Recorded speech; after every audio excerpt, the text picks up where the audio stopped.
Welcome to Uriah Heep, the Magician's Podcast. I'll be covering every studio song the band has recorded and every bonus track that I can find. Each week we'll go over a new song from the beginning to where they are currently, and as they keep adding albums, I'll keep adding shows. Let the deep dive party begin. In the magic garden, some were singing, some were dancing. You know, I think it would be interesting, though, and I know that this is an impossible question to really put out there, but I think about if some of these bands that we loved from the 70s and the 80s, if they were to come out in today's music world, like let's say that even without their contribution, the music world ended up where it is now, would they be able to cut through all the stuff that you need to cut through as a new artist now, as unique as they are? Yeah. I think it would be a very big challenge. I think a lot of it was, I mean, you had to write great songs. You had to be great performers. You had to be able to play the songs back then because you don't even have to do that now. But I think a lot of their success had to do with the timing that they came out as well. When they introduced themselves, what was going on at the time influenced them. But there wasn't as much competition in 1969 as there is in 2021. And you didn't have as many, quote, critics out there because now everybody has a keyboard, has a microphone, has, there's a lot more ways to get your opinion and thoughts out there or to just get hate out there. We all know those trolls exist out there. So I just think it's a very different beast. And, I feel confident in saying that if we're just looking at heavy metal as a genre, heavy metal is not going away. Heavy metal will always have a fan base. It will always be popular in some level. Maybe one day it will be, more popular than it is right now. And we'll have a couple bands in the arena circuit or something like that. But there's never going to be another Metallica. There's never going to be another band that reaches that level of branding in the metal genre again. And the reason I feel confident in saying that is because, I mean, one, I think they're a one in a lifetime band talent wise, just like, the Rolling Stones, the Beatles, Led Zeppelin, all those bands are kind of in the upper level of rock history, right? But I think a lot of it has to do with what you said, which is the timing they came out. There's talent and then there's luck, and to have a successful career you need both. And I think releasing they were able to make the right moves at the right time as a band, partly strategic and partly by luck. Mm-hmm. And the Black Album I think is a perfect example. It was the right album, the right band, the right producer, the right songs, the right time. It was literally the perfect album for that moment to align with what was going on with MTV and FM radio. And the world was finally ready for something like that. But if that album come out 10 years earlier or had come out 10 years later, would not have had the same impact for a variety of reasons. It might not have even been a big hit for all we know. The music industry has just changed so much now in 2021 that the pro is that there's so many voices out there. The con is that there's so many voices out there. Right. And these days it's so much easier to have the marketing done because you've got so many avenues to reach people very quickly. Whereas, back in the 70s, we had trade magazines and radio, and that was literally it. But imagine if the Black Album was Metallica's debut album. Right. That would be interesting. Yeah. And it's like, where do you go from there? Would they have done the opposite and just gotten gradually heavier and more progressive rather than like stripping down their sound a bit, as they did in the 90s? Well, and you had to think too, if you're a Metallica fan, you kind of you get used to the formula, right? Like the first song on the album is just a blistering freight train. And then, the second one's going to be longer, but more solid. And then the third one or fourth one's going to be more ballad like in there somewhere. You get used to that, but you have to think, as these guys get older, they're not going to want to be playing 50,000 mile an hour songs all night long. First of all, they're not going to be able to do it because just physically you can't at some point. Yeah. But at some point you're going to turn into more of a songwriter versus just somebody who writes hard and heavy. Skills are going to change, tastes are going to change, Sure. things are going to develop. It's just not going to be like that from beginning to end. I'm surprised at a band like, say, Megadeth, who has been able to sustain that a little bit more. At what point does that start to change? Yeah. And I think there's a certain level of athleticism actually when it goes into these live shows from these bands, because you need that stamina, you need that cardio. And, that's why they work out and that's why they have a certain level of conditioning. But at some point, age is going to take over that, and I think there could be a day when, Metallica's doing one show a year, or they just retire from touring and maybe they're just going to, release a couple albums in their twilight years, but I do think there's a lot of gas left in the tank for a lot of these bands. And looking at a band like Heep, they're still not necessarily that their songs are, 500 miles per hour, but they're still out there doing the thing. There's so many bands that have been around even longer than that, look at the Rolling Stones that are just still going strong, and you still have Mick Jagger, jumping all over the place. And, it's possible. It's possible is what I'm saying. Yeah, I could see Metallica maybe just doing festivals as they kind of wind down a little bit, like maybe, like you said, putting out albums, still not touring as extensively, maybe just doing the bigger festivals and the more highlighted events. That would make a lot of sense. We're still going to do it, but we're not going to kill ourselves for this anymore. We're getting older. We want to enjoy our families, and it's all certainly understandable. You're going to have people complaining that whatever they do is not enough, no matter what. They've certainly earned their right to do whatever they want at this point. But I think you're right. I don't think that anyone's really ever going to have the success that they found. The only way I could see it is if it's just a completely new category, like basically the way they created their sound and their style of music. I think that would be the only way that something's really going to take the world like a storm again, is if it's something just completely new. Yeah, I agree. And obviously I don't know what that is. Otherwise I'd be the one doing it. But I'm guessing, or at least I'm hoping at some point something will come out and you're like, oh, I've never heard that before. Maybe like mumble metal. Yeah. Well, that's the thing too. I'm like, I'm the perfect age to appreciate, what Metallica does, what Nirvana did, when they came out and kind of did their thing. But like the next thing, am I going to be too old to appreciate it? Right. Yeah. Like, what is this garbage? You listen to this crap, Get a am I going to be that hippie. guy? Yeah. Yeah. It does. And I kind of I've wondered a lot, because I'm getting close to 50 now. And I've started to think, have I turned into that like bitter, grumpy old man? Yeah. Am I like, I don't understand today's music because it just doesn't have any heart? Or is it really that I'm just bitter and I'm not open to it? Or does it really just have no heart? Because to me, if you can't feel music, if you can't identify with it on that level, it's not something I'm ever going to enjoy. And I think that's one of the things I love about bands like Uriah Heep and Black Sabbath and Deep Purple, is that you feel what they're playing. And I just don't get that from a vocal perspective. It seems like everything now is just so geared up to be successful because of the formulas of music, more so than we're just writing the song and this is the way we chose to express it. We feel that this represents the idea of it the best. It just feels like, okay, here's what you do.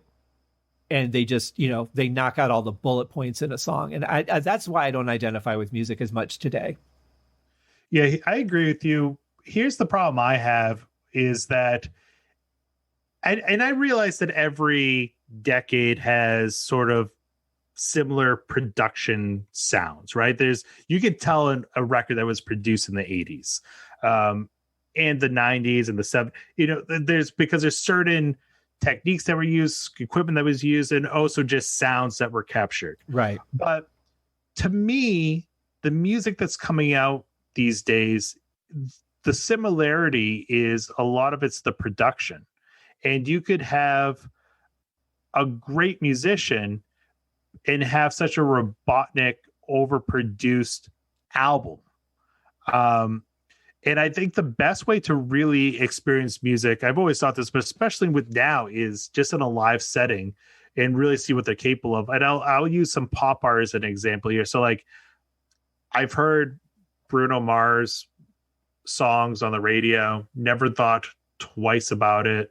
Just sort of, not that I thought like the songs are catchy, and not that I thought they were even like all that bad. Just it sounds like everything else on the radio. But then you see him perform live, and it's like the second coming of James Brown. You know, he has like a full brass band, and he sounds great. He sings phenomenally. There's energy. I'm like, why do they not capture that on album?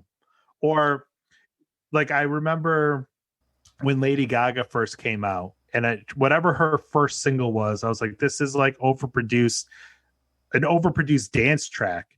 And my wife was like really into it. She loves a lot of styles of music, but she loves pop music. Even if she knows it's bad, she likes it. So I hear a lot of it. Mm-hmm. And she's like, she went to go see Lady Gaga in concert at like a club. Like that's how early it was. And she's like, the highlight of the show is she sat down, she played piano, and she sang. And she says, that was the highlight of the show. And I'm like, oh, well, if she's capable of doing that, I'm impressed. And then I saw it. I saw a video of it. I was like, so you are a phenomenal musician who can play the piano beautifully. You have this beautiful singing voice. Why don't you do that? And I think now she has, you know, she's done so many different stuff now that and there's other artists like that, but I'm just like, why do you not just go in a studio, get a great band behind you and sing? But there's so much of it watered down by this generic production. And when you listen to rock, like most of it's not even, I would not even classify a lot of it as rock now. It's just the same kind of generic. Like, how many new songs have come out that you've heard rock wise that you're like, I can tell the difference between this band and that band? There's so many that copy that like post grunge sound or whatever you want to call this. Just the production does not help. It's just, I'm sure they could be a fun band live. Maybe they bring tons of energy, but it's just, it sounds like everything else. Right. And if you don't like the record, you don't want to fork out $75 or $125 to go see them live. You're not going to get excited about going to that show. Right. Absolutely. Yeah. It's interesting too. And I've said this on the show before, as I've gone through these older albums, every album has a specific personality to it in the sound, in the studio production. Whereas nowadays, for the most part, you can't tell what song came from what album if it came out in the last 5 or 6 years, because they get the exact same sound every time, or similar enough to where you really can't tell them apart unless you're really focusing on something. And I think we've really lost that, like, especially going from, like I said on the show, going from like, Demons and Wizards to Magician's Birthday, they sound completely different. They sound very done at different times. And I love that, because if I hear a bonus track, I know what album it came from if it was mixed with the album sessions. Nowadays, you really can't tell. And that's sort of what I appreciate about, even an album like Saint Anger, that's very controversial Metallica catalog. People love to hate that album. It has a muddy production, down-tuned guitars. They captured these imperfect performances where you might hear a wrong note or James Hetfield's voice crack and the snare drum's not turned on. So, the famous joke is that it sounds like he's bashing on a trash can. And I get all the criticisms that album gets. I do. But on the flip side, it sounds like a unique album that I've never heard before or since. I'm not saying it's Master of Puppets, but I'm saying it's different. It's unique. And that's what draws me to that album. If I go to listen to it as a Metallica nerd, I'm like, it's more of the experience of it, more so than the actual songs even on that particular record. But it's the production, the mix, the mastering, the whole package that kind of draws me in a way to that record. And there's other examples of of that being the case, but even in a good way, like the guitar tones that they captured on Ride the Lightning are unique to that album.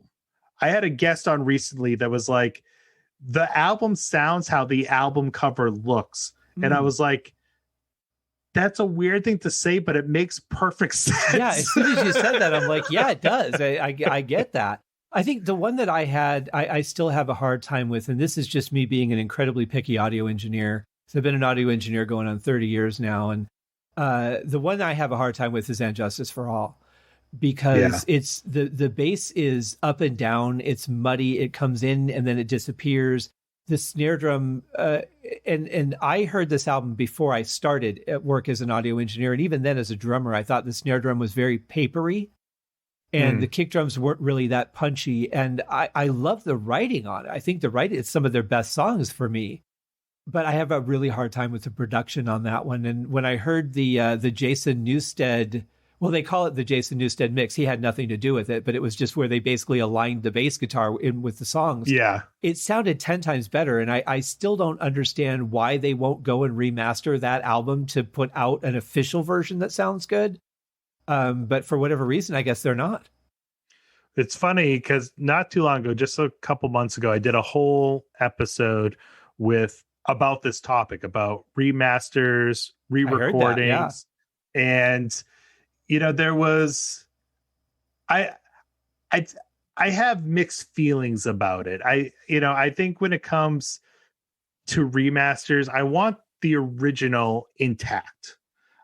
Because that to me is the original artistic vision, good, bad, or ugly. I think it would be nice or cool as a fan to have an alternative version.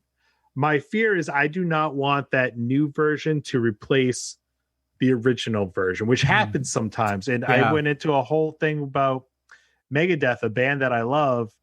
They remastered all those early records that now sound drastically different than the albums I grew up with.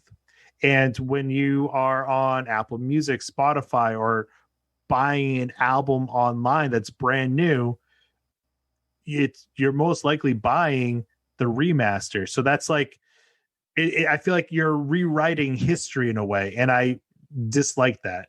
I think to your point, if Metallica said, hey, because they did a remaster in Justice for All, or they will be doing one. Box set, actually it came out already, I believe, but it did come out.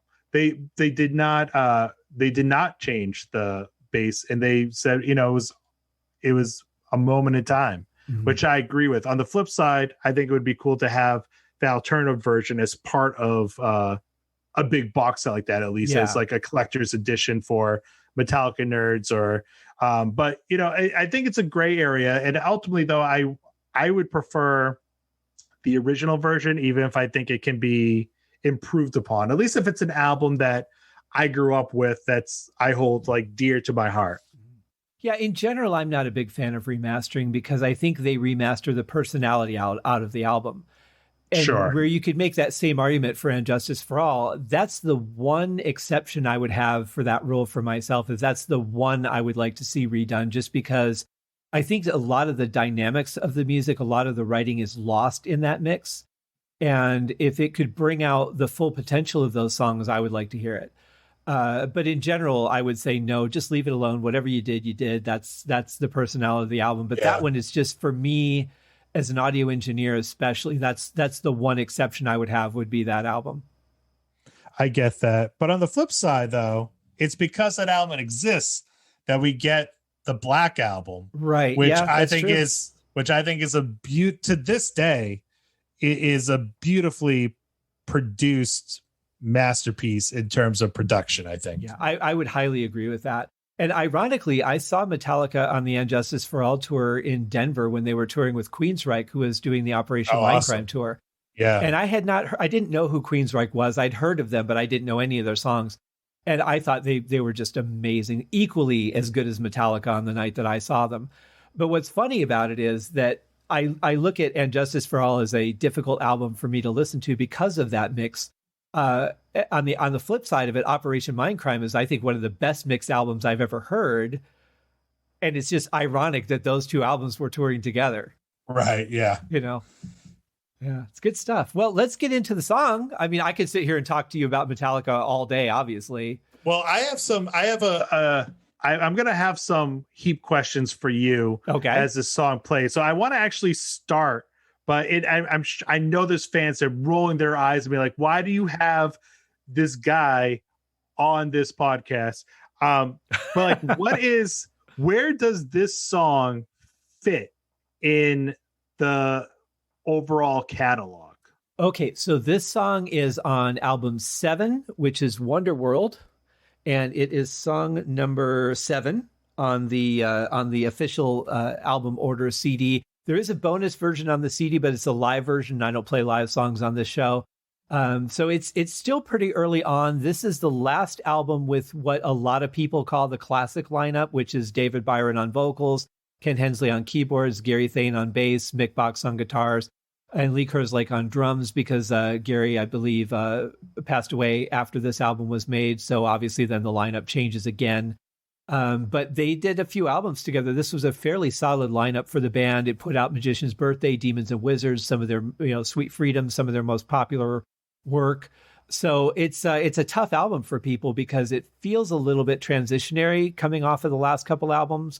But at the same point, it was also the last one with this lineup. So, there tends to be a little bit of nostalgia involved with this as well. All right. Well, I'm ready to dive right in. Let's do it. So here is I Won't Mind. Now, according to the CD, the song is actually credited to everyone. David Byron, Gary Thain, Lee Kerslake, and Mick Box. I guess, wait a minute.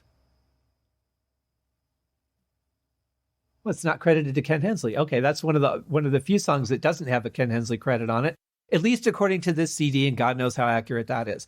But I just, I'm at the point where I've seen so much that contradicts so many other things as I've researched Uriah Heep that I just don't trust anything anymore. If I don't get it right from the horse's mouth, then who knows? There's always those things. Even we were just talking about Injustice for All. The release date of that is debated every year on social media because there are different sources that have a different street date. Like Metallica.com says something different than, this magazine or that. It's all over the place. So like, there's a lot of debate on just when the album came out. Yeah, that's just it. And if you can't even get that to be a simple thing, how can you build on that? But I remember, I don't know the exact date. Obviously, I remember it was my senior year in high school, and it was sometime in the fall when I got that album. And I'm pretty sure I got it within days of it being released, if not on release day. But I can't really narrow it down any more than that. Because I remember just sneaking these headphones under my hat so I could listen to it during algebra because I didn't care. I was like, I don't care. Metallica has a new album. I want to hear it. So yeah. Well, I mean, and are we doing algebra tonight? No. So you made the right decision. Exactly. Yeah. I feel that Metallica has served me far greater than finding out the equivalent of X for any reason in my X life. Equals, yeah. Right. Well, it equals Metallica today. That's for sure. Yes. That is for sure. Thank you for joining me on this episode of Uriah Heep, the Magicians Podcast. If you have enjoyed this show, please consider going over to Apple Podcasts or your favorite podcast outlet, leaving a rating or a review. Be sure to subscribe to make sure that you are notified when new episodes are available. Please be sure to share this podcast with your fellow Uriah Heep enthusiasts and anyone who you think would like Uriah Heep, which should be everyone. And if you are so inclined, please feel free to contribute to the Patreon account. And if you are not a Patreon subscriber, you can also pay through the PayPal link on the website listed in the show links below. I would also like to thank Uriah Heep for their very generous support of the show, and thank you guys for listening. We'll see you in the next episode. Happy days!